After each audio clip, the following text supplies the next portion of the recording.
A Gulfstream is waiting at Reagan National Airport to transport you to Lake Tahoe.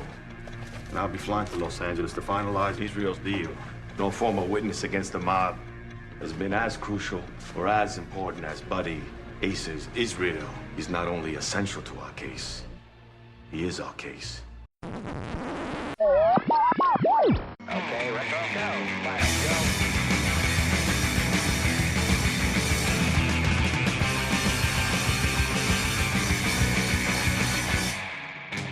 Hello and welcome. Welcome and hello. This is Wait You Haven't Seen, live in Las Vegas.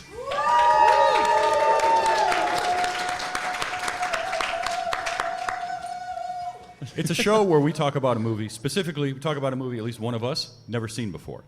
I'm your host, Travis, a.k.a. TV's Travis. This is episode number 318, and our movie this week was from 2006, Smokin Aces, written and directed by Joe Carnahan. And here to talk with me about it, because he hadn't seen it, so I made him watch it, Steven Adams. Steven, how are you? I'm doing great, Travis. I'm excited to be at TMS Vegas. This is the best. I'm a first-timer, and I'm just having the time of my life. This is the best. All right, so I brought up Smokin Aces. You had not seen it. Did you know about it at all? I had heard of it. Okay. But I had never seen it, no. So you were familiar with the name. Did you know anything about what it was about? No. I had this movie confused with Lucky Number 11. That's actually pretty easy to do. Yeah. So that was where I was at on this. Came out about the same time. Yeah. So Smokin Aces is a 2006 film written and directed by Joe Carnahan, and the cast is kind of insane for this movie. Stacked. Okay, so who surprised you the most when they showed up from the cast? Jason Bateman. Okay, yes. Hands down surprised me the most because of who he played, how he played it, and everything about that. I had no idea he was in this movie. Like, that was the jaw drop open moment. So this movie surrounds a character named Buddy Aces Israel, played by Jeremy Piven. He is a illusionist in Vegas, and he's also connected with the mob. He decides he's going to turn state's evidence against the mob because they don't like him anymore.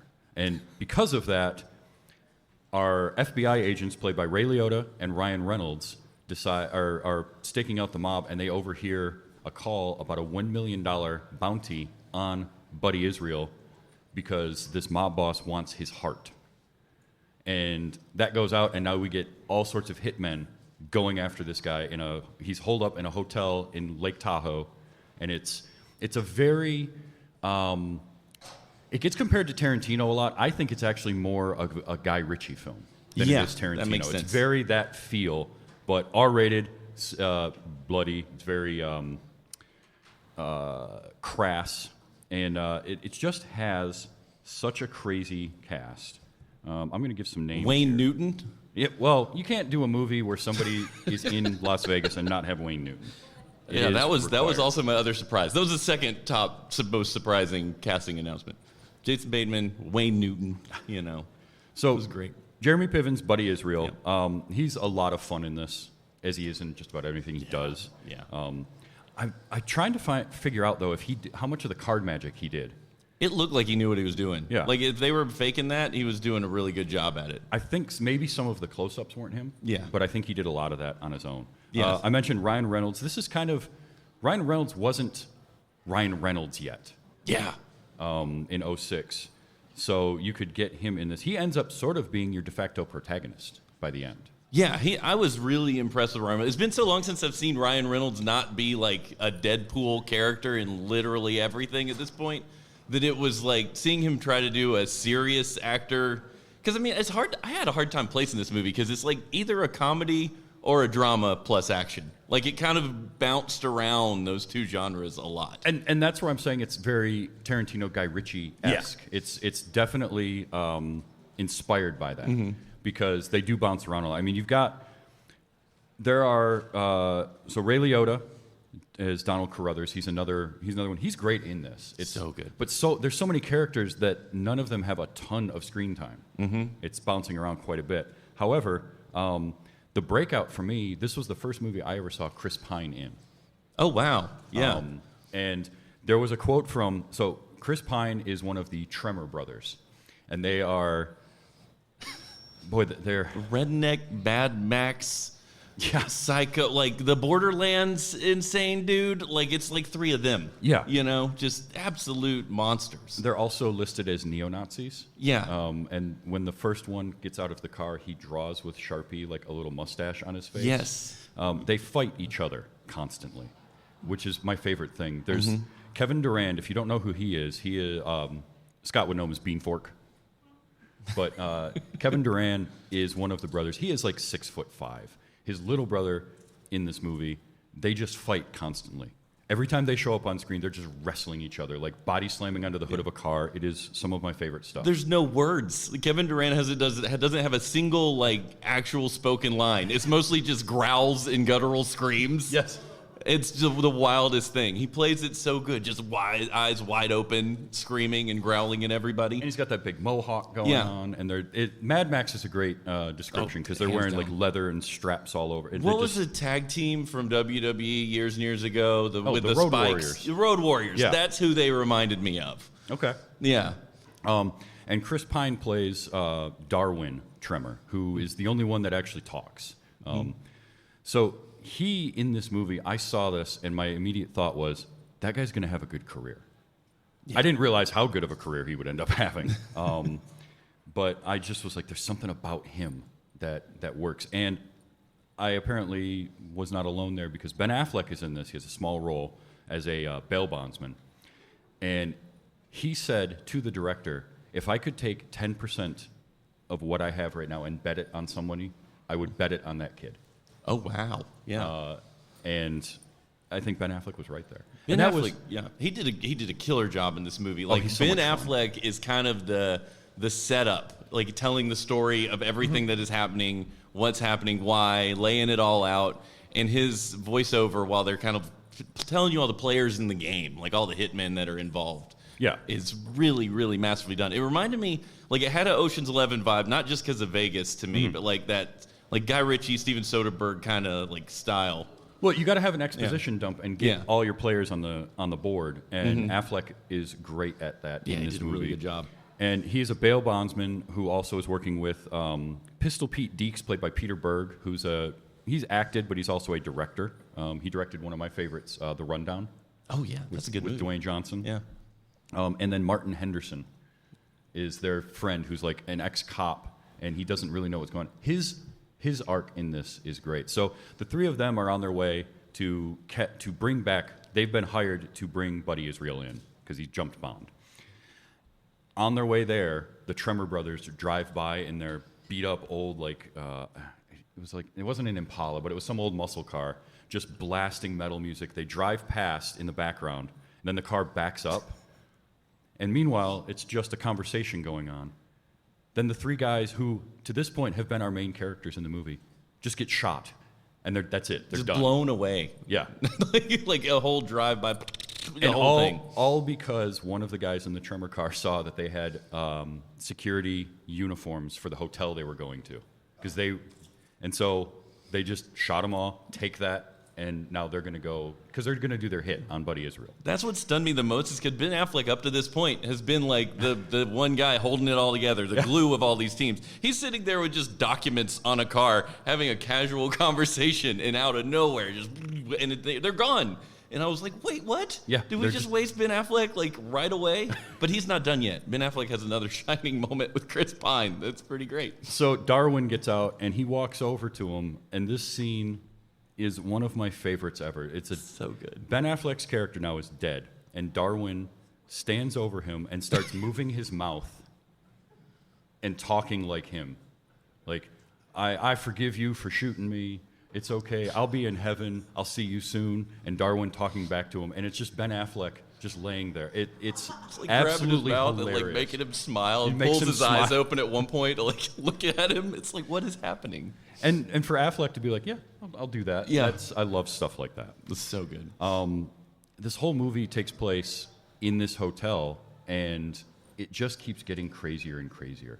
And the faces that show up, Nestor Carbonell, Dude. and his impossibly dark eyelashes. Yeah. Because I swear, I've never seen anybody with darker eyelashes than him. That guy was great. That was the dude who was when they're showing like all the teams and all the bad guys. kind of getting put together was the torturer dude. Yes. So there's a moment where there's a dude hanging upside down by his feet. And you see a lot of this gentleman because he has no clothes on. Yes. And it was at this point when I'm watching this movie that I would decide this was definitely a movie I should not watch on the plane. Because I'm sitting there watching this thing and I'm like, oh, I was going to watch this on the plane tomorrow. And I'm real glad I did not do it. Because there was... You're going to get some questioning looks. Multiple times I was real glad I decided not to watch this movie on the airplane. And he's basically, his character, what is his name? Pascual Acosta. He's labeled as just like an insane torturer. Mm-hmm. And he shows up, and the other cameo that at the time when I saw this, I was absolutely floored by was Matthew Fox as the head of security for this casino hotel. He's in the movie for like 5 minutes, mm-hmm. but he gets taken out by Nestor Carbonell's character, who then assumes his position as the head of security, which no one questions except for the pimply-faced 18-year-old kid that was working. He's the only one that notices this. Like, nobody else questions this guy who has literally blood on his hands. So yeah, I love. Well, we've learned a lot about casinos and gambling and how focused everybody is at a slot machine. So this actually plays for me. I am unsurprised that no one noticed. Also, because they're all just in gambling and pulling levers. It's the theory of if you're wearing a uniform, people don't question you. That too, yeah. Look like you're supposed to be there, and you're fine. Just keep going. Another person that was in this that has gone on to have quite a career was Taraji P. Henson. Oh my gosh, yeah. This was the first movie I can remember seeing her in. Her and Alicia Keys play a couple of assassins that get hired, and I wish I had my audio clips because there's a great moment where their handler is talking to them in a restaurant, and just the dialogue when she says, all right, we got to get you two to Lake Tahoe as soon as we can before somebody else deads this fool. Yeah. I love that, the line delivery for it. And they're like, all right. And they go in. So their idea is we'll send in Alicia Keys as one of the prostitutes that they keep rotating into the penthouse. And she'll get in and get the guy and get him out. And if anything goes wrong, her Charisse, played by Taraji, is across the street with a 50 cal aimed at the hotel. That's to give you an idea of the subtlety in this movie.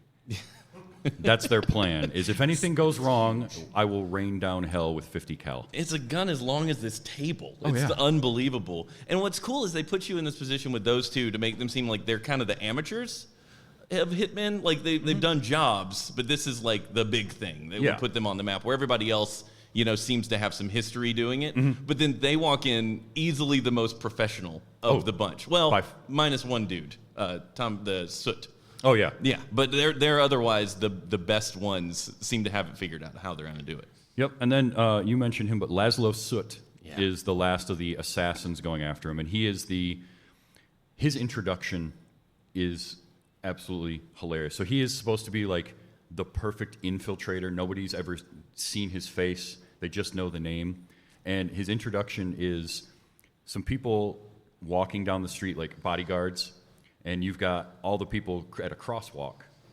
One of them is long dreadlocks, black guy in a wheelchair, who then pops up, shoots everybody in broad daylight, hops on the back of the truck and takes off, and that's when he pulls a mask off, so it's a very Mission Impossible, like, perfect mask. And then it's Laszlo Soot. It's Tommy Flanagan. Yeah. Who, if you've ever seen him, you know him because he has a Glasgow smile. And it's very distinctive. And he was this character, and he is only on screen with his normal face for like 3 minutes in this movie. But the character stays throughout because he has my favorite setup when he gets to the hotel, and he is making he's got a whole plan to get in by impersonating the executive butler, Vitoli. Yeah. So he's practicing. It's actually kind of cool where he's practicing getting his voice right. He's got like a bunch of cigarettes. He's chain smoking, trying to get the gravel in his voice. He's like spraying aerosol. I don't even know what it was. It was like a yellow mace. can. It looked like roach, spray or something. It was a very nondescript yellow danger can, just misting in his mouth. To get his voice right, And then he throws all that out the window because somebody else comes in that is played by Joel Edgerton, who shows up as one of Buddy Israel's like right-hand man. And so he just shoots him and takes over his identity. But he molds a mask, and I love movie masks. They're the best. It's the best thing ever. He's pouring rubber into a mold, and now he looks exactly like Joel Edgerton. Yeah. No questions asked. Just perfect copy of Joel Edgerton. He's suddenly 4 inches taller. Yep. And has like the perfect hair. His hair is just it's Jim Carrey and Dumb and Dumber level, like it's perfect. like a monk, like a 14th century monk haircut, completely shaved on the sides like bowl. And so now everybody's going after Buddy Israel, and this is where the movie gets. It's already been crazy. It goes up to an 11. And this is where it really feels, to me, Guy Ritchie-like. Yeah. Because now it's all these storylines converging, and then just all hell breaks loose. Nobody really survives this movie. By the end of it, I think Ryan Reynolds is the only one. No, I take that back. Common and Alicia Keys. Yeah, Common's in this too. Okay, there are a lot of different characters. The more you say stuff, I'm like, wait, Common was in this movie? Joel Edgerton was in this movie? Yeah, it's just everybody. The dialogue was so good in this. Like, this thing is really held together by like quick cut dialogue, fun dialogue, because the FBI agents, Messner and Carruthers, which is Ryan Reynolds and Ray Liotta, talking in the truck at the beginning, because they're in the stereotypical FBI van, having conversations about antiperspirant versus deodorant and aluminum, and where they go to the bathroom while they're on a stakeout in a van. It's all just, it doesn't play into the plot at all, but it's fun, and it gives you some sort of understanding the relationship between the two characters, which I liked a lot. Because now you've got, like, okay, these guys actually really like each other, which plays in towards the end of why they end up in the situation they're in. Yeah, they really do. It's good. And that's the thing. It's the strength of this movie was Joe Carnahan's writing and directing. So Joe Carnahan had done a movie I saw a couple years before this called Narc, with Ray Liotta. I don't know if anyone's seen that, but if you haven't, that's a really, really good kind of crime drama movie. You should check that out. And then he did, does anybody remember the BMW commercials from the early 2000s with the driver? Am I the only one that ever saw those? Apparently, Mike, okay, in the back, Mike did. So they were a series of short films, and then BMW got directors of note to do them, and one of them was Joe Carnahan, and it was my favorite one because it had James Brown in it. Oh, nice. And it's one, you can find it on YouTube. I highly recommend seeing that. It's just a fun little like short thing, but he does Smokin' Aces, and then he actually did the A-Team movie. That was a cool movie too, man. I liked it. Apparently no one else did. No. This was a weird time for like I like the A-Team. I had I do a good too. time. But what I liked about this movie too is it's 2006, right? Yeah. So it takes you back to this time where everything was color graded, like really dark orange. Yes. Like this whole movie was just gross. Like everything was orange. Everything was wet. Everybody had some sort of like facial thing going on that was like accentuated by the hot orange lights to make everything just look real seedy. Seedy and sweaty. Yeah, it's like the sweaty era of movies. Fast and the Furious, Bad Boys 2. Like this, everybody's sweating and hot all the time everywhere. You can smell this movie. Yeah. It's awful. It's terrible. Cigarettes and gross. It was something else. Okay, so I can tie this movie into Hot Fuzz in one move. Oh man, go for it. So main character of Hot Fuzz, played by Simon Pegg, is Nicholas Angel. His character was named for the music supervisor on that movie, Nick Angel, who was also the music supervisor of this. I did not know that until this week. Holy cow. I never knew that. Nice. And he's great. Nick Angel is great at the music supervisor, like picking songs, which is a reason why this movie is not easy to stream anywhere because of music rights. Is that what it is? Yeah. Okay. Because they have songs in there, and music rights tie up everything. It's awful. It cost me a whopping $3 to watch this for you, Travis. You're welcome. I will not be reimbursing you. That's fine. That's fine.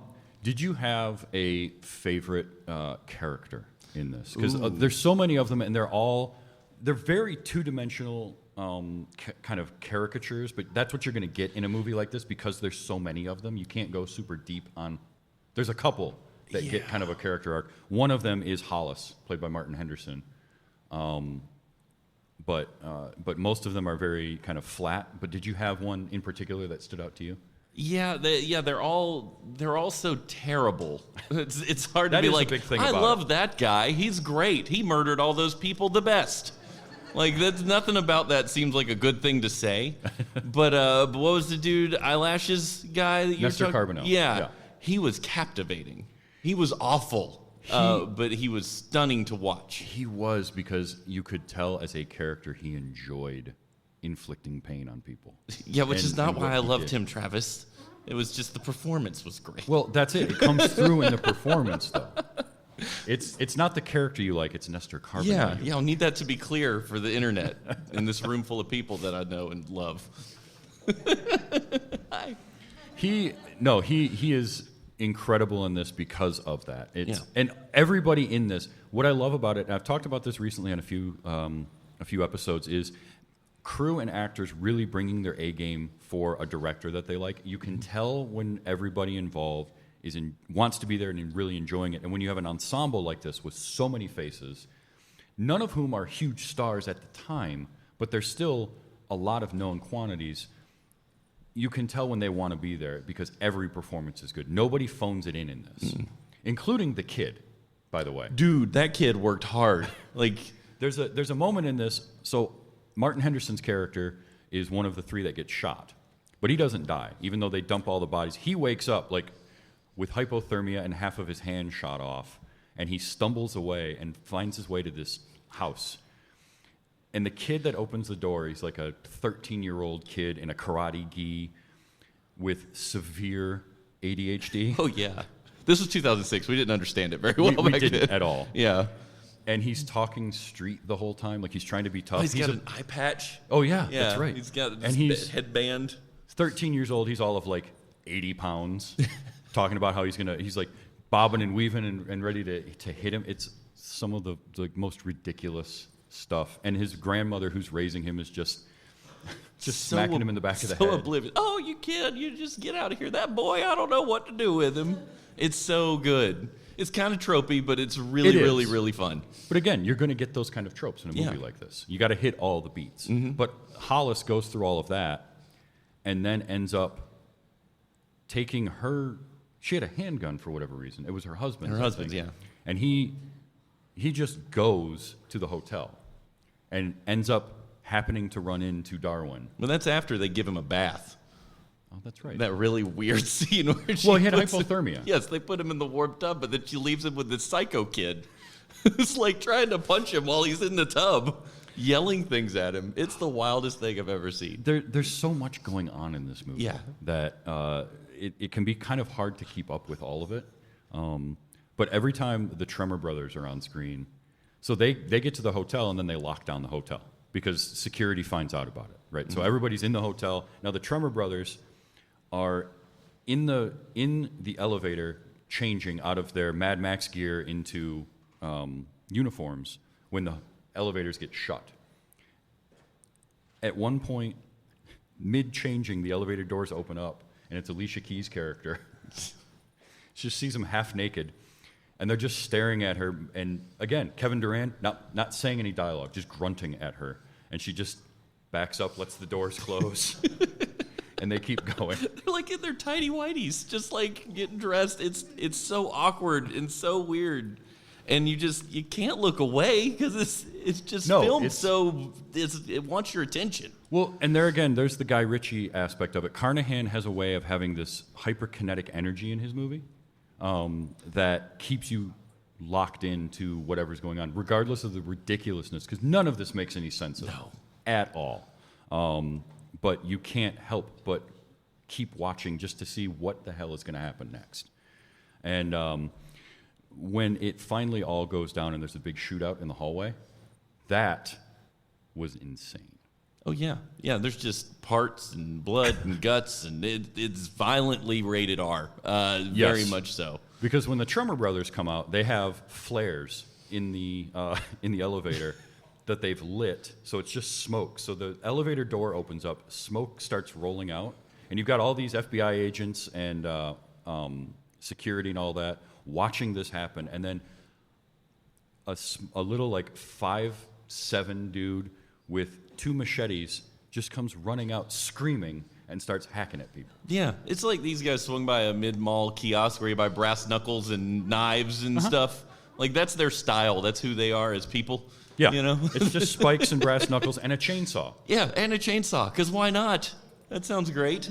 Which ends up leading to his demise in the worst way possible. Yeah, don't fight with a chainsaw. That's what I learned from this movie. Also, don't use one to fight, and if you do drop it, don't fall on it. You should not sit on a chainsaw. Yeah, yeah. All sounds like a great time until you drop it and slip.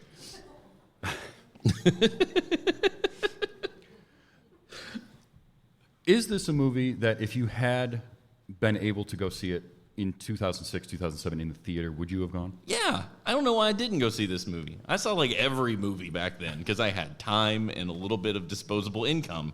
And I would go on the weekends. And I don't know why I didn't see this. I don't know why it didn't call to me. I don't think it was advertised very well. I don't think the marketing was there for this thing. Because how do you sell it? Like, it's not an action comedy. It kind of turns into a drama. It's just Ocean's 11 with blood and gross stuff everywhere. And it was not a expensive movie to make, despite all of the special effects for the fighting and whatnot, and the actors in it. It was still a $17 million budget in 2006. Holy which, cow, that's movies nothing. go, is not much at all. And I don't know how much of that went to Ben Affleck, but I'm going to guess he was the highest paid It's one. like every actor in this would have had to do it for fun. Just like, oh yeah, that sounds good. I'll play a character that's in a nasty hotel room with my pants off having a conversation. That was Jason Bateman, by the way. It was Oh, Jason Bateman was so good. He was not okay. This broken poor man that he played. He really was. He really was. And he had like sores on his face for some reason. Everything about the room he was in was wrong. It was terrible. But it did not. I mean, it made its budget back and then some, but it was only $50 million worldwide. It was not a hit by any stretch. You know, like, I was thinking about the end scene. Can you talk about all the bad stuff that went down and kind of the aftermath of like the whole battle? And it's like you could show a room with like people splattered everywhere, and that's bad. You know, that's not fun to look at. But they turned on the sprinkler system, so now everyone is wet, and there's stuff everywhere. Like, I can't get over how visceral they made this movie. They were like, we could stop here, but let's go ahead and turn sprinkler system on. Sure. You know, let's just make it that much more uncomfortable. Yeah, let's make this absolutely hurt to watch. So one thing I will say that, because I really, really love this movie, but it does fall into the trap of getting a little too complicated in its plot, because it does try to introduce one other aspect of it, which is the mob boss. The main reason they're going after the mob boss is back in kind of post-Elliot Ness era FBI, an FBI agent went deep undercover. And they lay out this whole backstory of this guy who was going to go through cosmetic surgery to go deep undercover. And it turns out that he is the mob boss. Mm-hmm. And it's not really like a whodunit mystery. They really... Watching it again, I noticed how much they signpost that's the... They did a really good job. So for me, like, there's like 3 James Bond movies I can watch and follow because I'm very simple. I can't keep track of like a bunch of threads and like all this stuff going on. So I like when they kind of just tell me like what is happening. So they kind of go back to the same moments over and over in the movie. They'll show this flashback. The flashback was beautiful, by the way, because it's black and white with like a red car in the scene. So everything's black and white, but the red car, and I just love that. I think that's super cool. Like, that contrast is super fun to me. Yeah. But they don't let you go long enough without resharing that with you, so that you don't forget it by the time the end of the movie rolls around and they tell you kind of what's going on. So you know it's important, but it doesn't really. It's you don't know what is happening, but they don't let you forget that it did happen, so that when they reveal it, you're good. That's kind of what I'm getting at. All right, that might have fixed my sound issue. So the whole thing with the FBI, I liked it, but the movie could have done without it. But what it does set up is the reason that the mob boss wants Israel's heart, because that's a point that they make, and they can't figure out he really wants this guy. He wants his heart. It's because he needs it for a heart transplant. Mm-hmm. because the one actor that we haven't mentioned yet that plays, I don't think he has a single line of dialogue. No. But he is the Swede. Heavy breathing. Yeah. He is the Swede, and he's the hitman that nobody knows about. They just hear this name, the Swede, and they're like, there's a Swedish hitman? Who's that? Well, he must be really good, because no one's ever heard of him before. No, it turns out he's a heart surgeon, played by Vladimir Kulich, who I will never not see from The 13th Warrior. I've never seen that, Travis. Oh, you should see that movie. Yeah. But I haven't seen. Yeah. Too bad I've already done it for the show. Oh, shoot. But he plays the Beowulf character in that. And so every time I see him, that's all I can think of. Yeah, he looks like a Beowulf. Yeah, no, Yeah, he's he's big, got tall. he's got the look, the hair. But yeah, that's the whole thing with him is he's a heart surgeon. That's why they wanted Buddy, was not to kill him, but to have him help keep the mob boss Primo Speranza, which is a great mob boss name, by the way. Primo Speranza. And it's it's a fun twist. I just think that it maybe got a little too complex.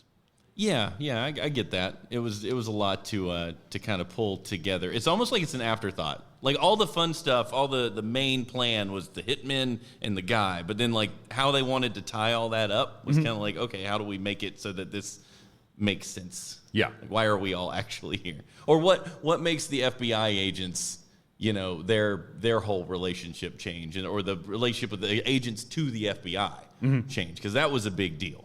Yes, because everything goes on, and Ray Liotta's character gets killed, and this sets off Ryan Reynolds, who at the end of the movie finds out this whole reveal, and it's kind of a really cool moment for him at the end. Yeah, because they've got Buddy and they've got Primo, and they're in a hospital.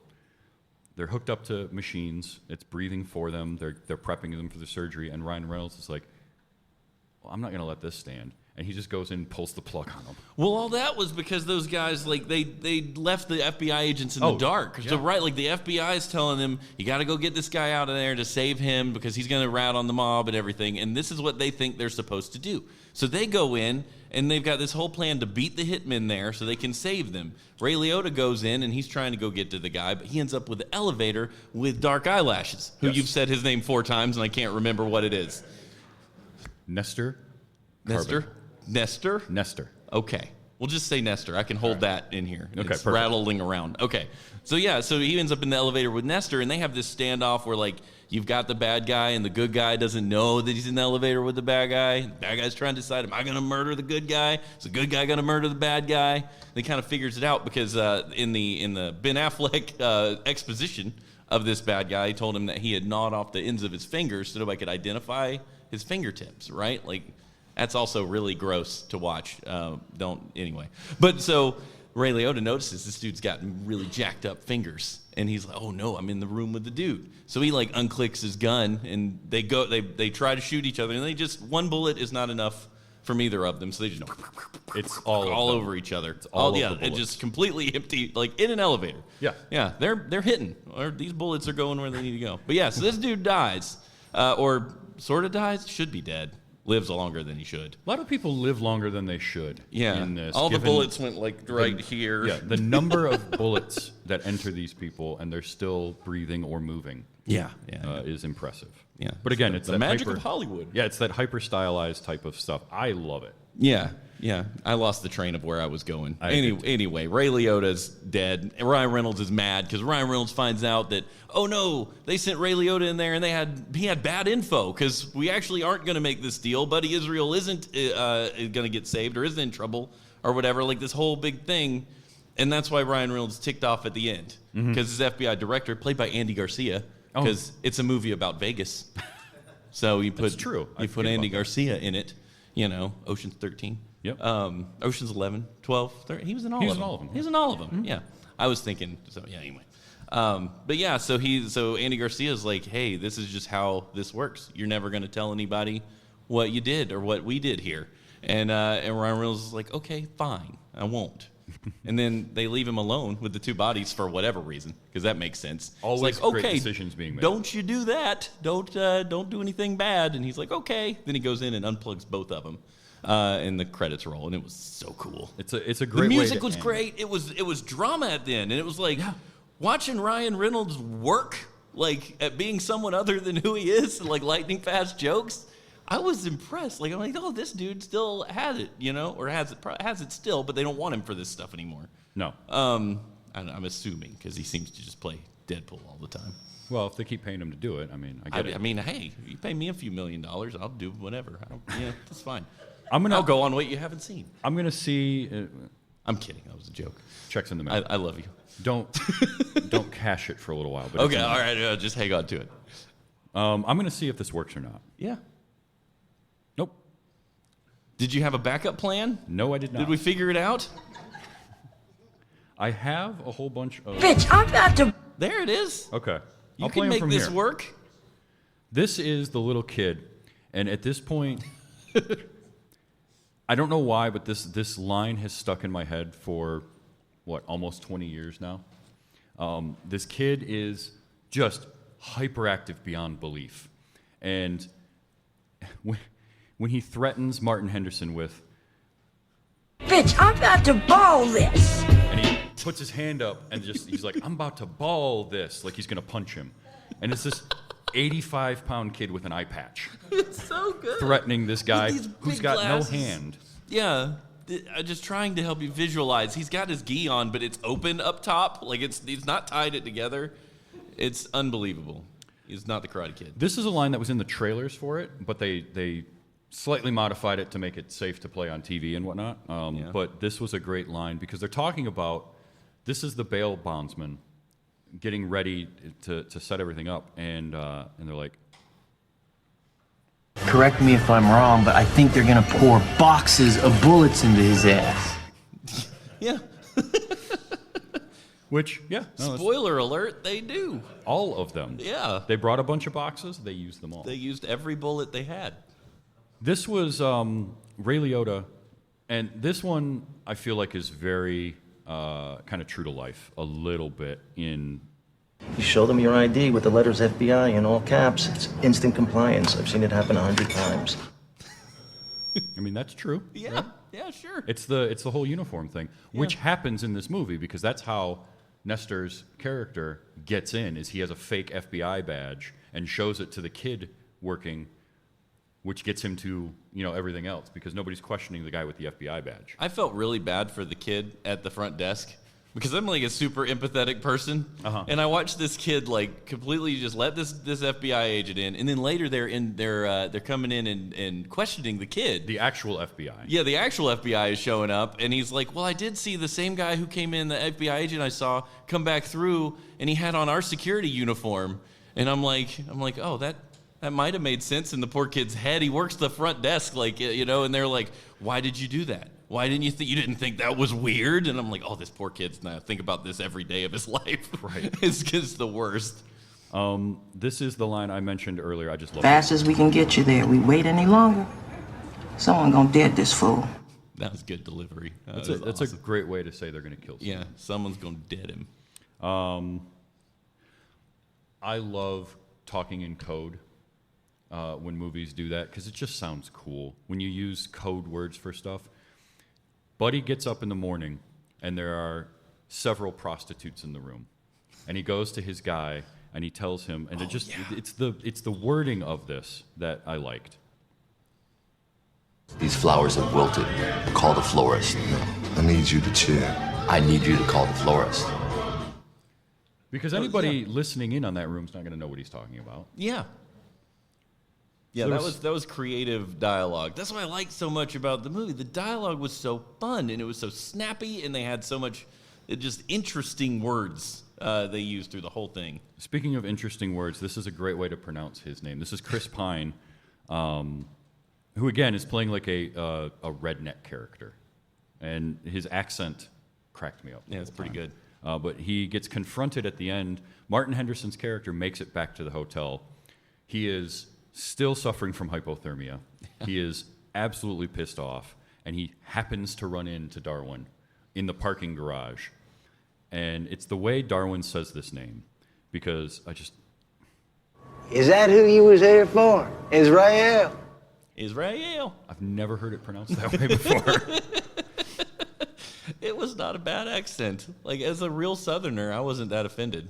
I've heard worse. Well, that's good. Yeah. That's good. Yeah, see, good. Chuck's fine too. I have a tendency to capture fake laughing in movies. There's a couple here that just made me. I'm pretty sure these are both Jason Bateman. Yeah, that was him. Honestly, he's in the movie for a minute and a half, and I could have just run the capture for his entire time on there. Yeah. You know. Stuff like that just, I never not find that funny. He Also, left a solid impression on his 2 minutes on screen. calling Buddy Israel's Rick Springfield, I guess. Rick Springfield. What is that supposed to mean? You don't know who Rick Springfield I is? do know Rick Springfield. That's what he was. Yeah. He was holding Jesse's up a picture girl. of Buddy Israel. Yeah. Saying he looked like Rick Springfield. Oh, he looked like Rick. Okay, yeah, I know who Rick Springfield is. Okay. I'm familiar. The way you said it, it didn't sound like Yeah, you he did. was like a soap opera actor who became a musician who played Jesse's girl. Yes. Yeah, see, I know stuff. Yeah, thank you. Thank you very much. So, for the most part, Ryan Reynolds isn't just being Ryan Reynolds in this, but this line was definitely him. You mean to tell me that nobody noticed anyone getting out of a Cadillac that looked like a wiffle ball? I know. Because the Tremor brothers stole the car that they shot up and drove it in, and it was riddled with bullet holes because they unloaded just an entire magazine from a machine gun into it. Yeah, if 10 bullets is enough, 100 bullets is better. Yeah, always. Mm-hmm. That's how that goes. I don't know what this is, so we're going to find out together. The cinnamon, the roll of the cinnamon. That's Jeremy Piven. So there's a moment when everybody wakes up and he finds a jacket, and the jacket has a stain on it. I'm going to let you try to figure out what that stain could possibly be, but when he asks Joel Edgerton's character about it, he says, "A cinnamon roll?" And that is the way, I just love Jeremy Piven there. The cinnamon, the roll of the cinnamon. He's just making fun of Joel Edgerton. Because Joel Edgerton is Eastern European accent. That's important, yeah. And very simple. No, very simple. Mute the whole time, which is why when Soot uses his face and is like, it's Tommy Flanagan playing Joel Edgerton. That sounds so weird. He doesn't have to talk much because this dude doesn't speak. So it actually worked out pretty well. Yeah. For him to sneak in. Yeah, it did work out perfectly. We didn't even talk about how close that hitman did get to getting Buddy Israel. Because he was in the room, Buddy Israel is having a moment, and I think he's not. Was he shot at that point at the end? Did Common get a bullet in him? Yes. And he lays down. Mm-hmm. So the Soot character, who's now played by Joel Edgerton, is like laying out these torturous looking implements, and that's when I remembered. Oh, he needs his heart. This guy's literally going to like Kali Ma, this dude, but with science. You know, he's got the whole implements, and I'm just. It's so weird. I think that's why I liked his character a lot. He was so meticulous. Like, he was going to pull that thing off. It was going to work. And the best part about it is he wasn't hired to kill Buddy Israel. He was hired to get him to the doctor. Oh, okay. So those were all the surgical implements the doctor was going to use. The doctor was going to need. Because the doctor showed up at the hotel. Yep. Yeah. Because they say this earlier. Primo wants Israel's heart. Yeah. He wants his heart. That's cold. Yeah, I thought this was going to be like a play on, he wants him to love him again or something. But that's not how this movie is. Well, and this movie's a hateful machine. The reason that he wants his heart, though, is because it's revealed that Israel is Primo's son. Yeah. Jeremy Piven looks rough. In this, Jeremy Piven's been through some stuff. That character is lots of cocaine, yes. Lots of other things. He's broken. It's pretty bad news. What is this? Thank you? Get that gun out of my spine or engage the safety, please. Thank you.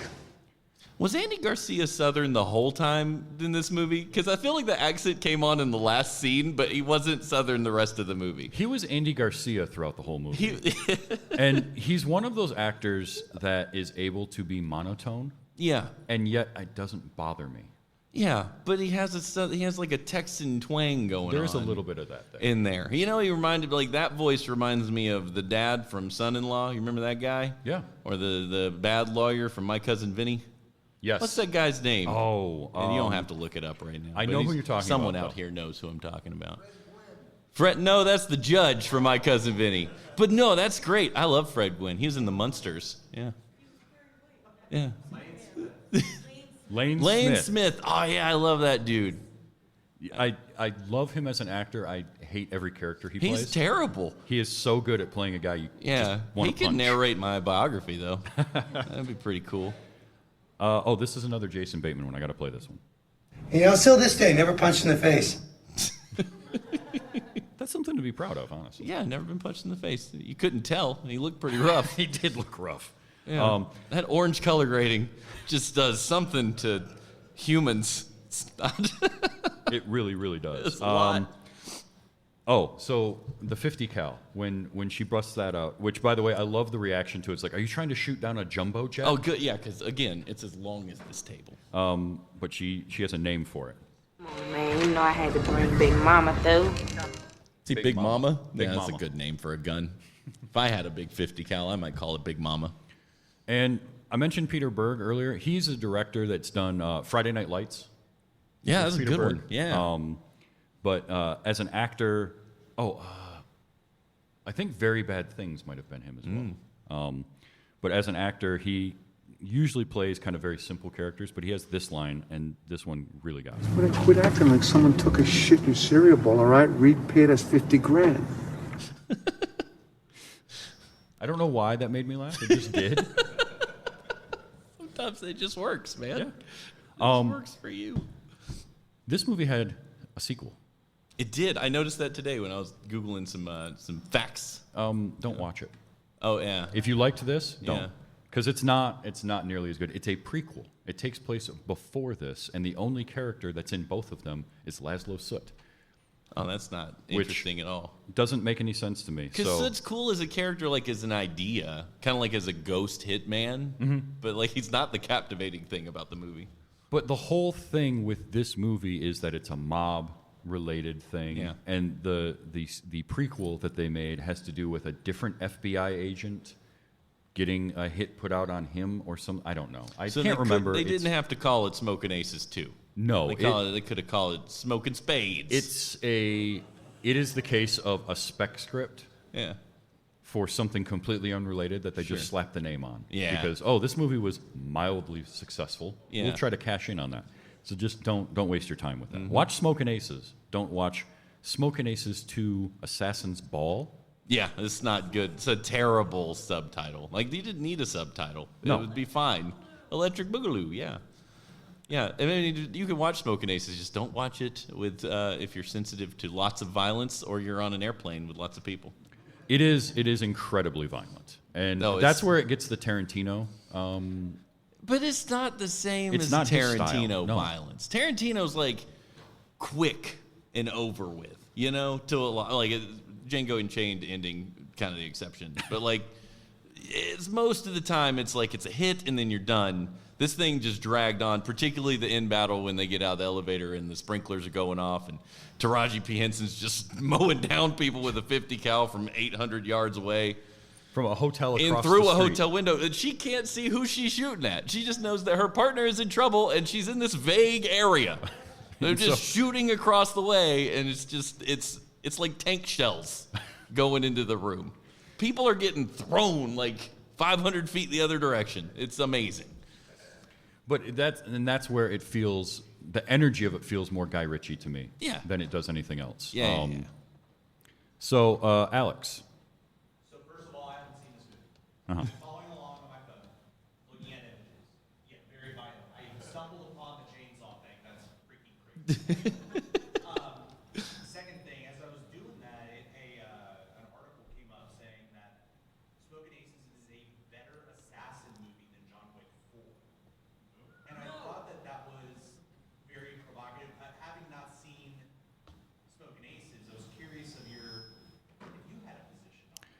So the question is Smokin Aces a better assassin film than John Wick 4? There was an article about that. I'm going to say no, it's not. The John Wick films are a completely different sort of assassin movie. This is a movie about assassins, but it's really just it's not at that same level where John Wick 1 through 4 I would put in that sort of 7 to 9 out of 10 range. depending on kind of what you like. I'd say this is a step below that. It's very good, and it's very compelling to watch as long as you don't mind a lot of violence in your movie. But it's just not that level. Look at the chainsaw. If you're okay with violence, that's wild. Oh, Yeah, it's like a fountain. It's yeah. It's a lot. It's like Addams Family Values with Wednesday, and like it's like that level of crazy. Yeah, but grosser and louder and weirder. Much louder. Yeah, but still no dialogue for Kevin Durant. No, he doesn't get. He just gets to be big in this movie. He's just a big guy who growls at other people. Outside of maybe on the airplane, would you watch this movie again? Yeah, I had fun. I had enough fun with it. I would watch it again. I mean, it was like a popcorn. It was cartoon level violence. It was a lot. Mm-hmm. But if somebody wanted to see it, I would watch it with them again. It wouldn't be. And I think that's where this fits in, right? This is very much a popcorn. Shut your brain off. Don't think about it too hard, because once you do, it all is going to fall apart under its own weight, because nothing in it is logical. No, and the only time they want you to think about it is at the very end, like the last 10 minutes. They want you to start thinking about what you just watched. But like very little of what actually happens in the movie is bound to that last 10 minutes. So like it's like the kid in the cabin and stuff. All of that was too long. Mm-hmm. But this movie's already fairly short. It's like, what, an hour and 40 minutes? Yeah, it's not a long movie at all. So it's already short. So if you cut out all the things they didn't need, you'd have an hour long, USA Network TV movie. It's honestly worth it just to see all of the faces in it and realize like how many of them were on the upswing of their career. Joel Edgerton and Jeremy Piven had been around for a little while. Ryan Reynolds had been around for a while, but he wasn't a superstar yet. Nobody was a superstar outside of Affleck at this point that I can remember. Like, he was the face that was on a lot of the marketing and drew you in, but there's so many good character actors and good, like, side characters in this, and you're just like, you do a lot of the Leo DiCaprio pointing at the screen, oh, it's that guy, all the time. Yeah. And then it's the film debut of Common and Alicia Keys, and they were really both good. So good. They were so good. I love Common. I'll watch him do anything. Like, it was great. Yeah, and he's playing kind of a stylized version of himself. Yeah. But that's a great way to get into acting, and it worked. Yeah. And he's gone on to have a much better acting career than, honestly, I would have thought before seeing this movie. Yeah. Like, if you told me, oh, Common's in this. And he hasn't aged a day. No. He looks identical to how he does now. No, 19 years ago, and you could put pictures of him next to each other, and it's the same picture. He's changed nothing. His facial hair is the same, not a wrinkle. It's unbelievable. I'm really glad that you saw this. Yeah. Because this is a movie that I don't think enough people have seen. Obviously, when I asked if anyone had seen it in the room, and not a single hand went up. Yeah. Okay, one. All right, we got one. One person with some culture in this room. The rest of you, I don't know what the hell's going on. Oh, we've got another one. Oh, we've got two? Oh. Oh, no. Okay. All right. This is a movie I should go watch. Yeah. Then I forgot it existed. Yeah. And I think a lot of that is because of what I'm pretty certain is the music rights. It's not available anywhere. Yeah. You can't even buy it. Or no, you can. You can rent it or buy it on Prime. But it hasn't been on any of the streaming services that I can remember. And I'm always looking for it because it is one of those movies where I'm like, when I want to have a movie night, this is the kind of movie I want to put on. As long as I know the people involved can handle the violence. I wonder if some other movie came out alongside it that overshadowed it. Because I don't know if it's easy to find that with IMDb, but something had to have been released at the same time that more people went to see. Because otherwise, this really doesn't have a reason to not have succeeded. Well, honestly, it could have been. It was the same year as Lucky Number 11. And that movie, I think, with Ben Kingsley and Josh Hartnett, maybe just had a little more star power at the time. No, the star power. Ben Kingsley, Morgan Josh Freeman? Hartnett, I guess they were big, but like Ben Affleck, Ray Liotta, right? I mean, maybe I'm looking at it in rose-colored glasses, and I think those. Well, guys some are of that great. is right. There is a little bit of like. I love Ben Kingsley. Don't get me wrong. Revisionist, but thinking about it at the time, like I remember seeing, because I had seen Narc, and I really liked that, and I was going to as much as I could at the time. That drew me into it, but it probably did get overshadowed a little bit because it is off the tail of a lot of Guy Ritchie and Tarantino stuff. Sure. So, I'm glad that you got to watch this. Now, How did everyone think about Steven and I talking about a movie? Was this kind of fun? Yeah. Steven, Yeah. You want to do this again? Yeah, I do, Travis. Well, when are we going to do it again? Why don't you tell people where they can hear us do this again? So, Travis and I have been working really hard over the last few months to go find a piece of cinematic history, a franchise that really could carry a format like this, where we could explore all the nuances and philosophies of movies and just a world we could get into. So we're doing a new show, and that show is called 24 FPS Presents. And our first season is going to cover the masterpiece that is the Fast and the Furious series, where we are covering Fast and Furious 1 through 10 plus Hobbs and Shaw, all the way through. Neither of us had ever seen them. So you get this similar format with us doing that. Prior to doing this season, both of us had seen the first movie, and that was it. I had never seen anything else Fast and Furious related at all. And we've been talking about doing this for a little while, so that is now a show you can get. There's a feed out there. 24 FPS Presents is the show, and then each season we're going to do another franchise or a topic or something. It won't always be stuff we haven't seen before, but we're going to really dive into each piece of that franchise, or each, it might be a director, and we'll look at their filmography. Depending on the director, we won't watch everything. We can only do so many episodes at a time. Yeah. But that will be available on all the podcatchers. It's out there right now. There's like a 1-minute kind of preview of what we're doing this season. This was a lot of fun to record. Yeah. If you haven't seen all of the Fast and Furious franchise, it's cinematic gold. You really need to watch it. It's something else. Yep.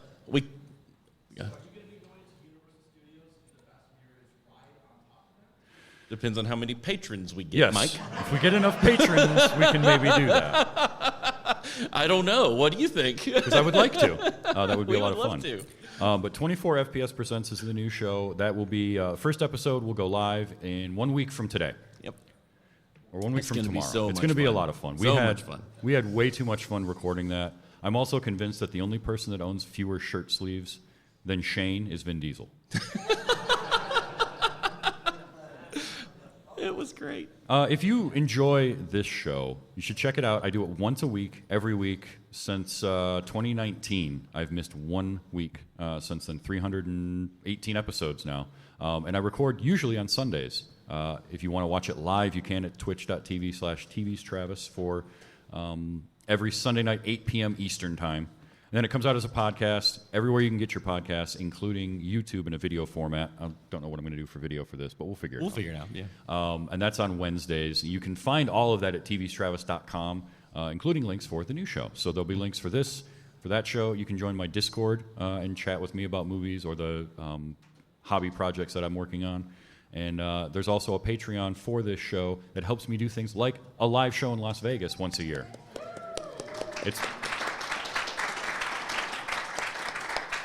So if you can do that, I appreciate it. If you just listen to the show, hey, I appreciate that too, because I love doing this, and I love coming to Vegas every year to do it. I'll also be at Dragon Con again this year, so if you make it there, come check out the show. Chuck will be there. That's right. I don't remember what my next episode is, so just look at the show notes. You can find out what the next movie will be. I think it might be Mystery Men. And I don't know if anyone has ever seen that, but if you want to talk about a really fun comic book movie that was well ahead of its time, Mystery Men is great, and it's another banger of a cast. Yeah, man. So that'll be what's coming up next time. Until then, I don't have my sound to play us out. Okay. So we're just going to say thank you, everybody, for being here in Las Vegas, and this has been Wait You Haven't Seen.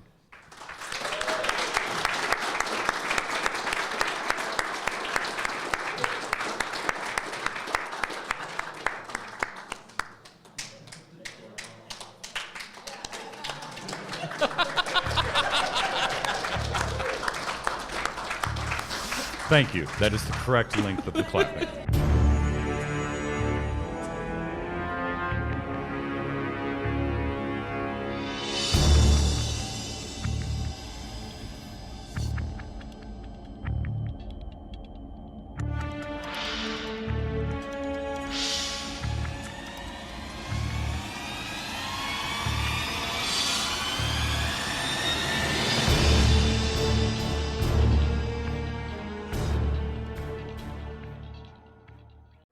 That looks like jizz. Yeah, Eastern European jizz.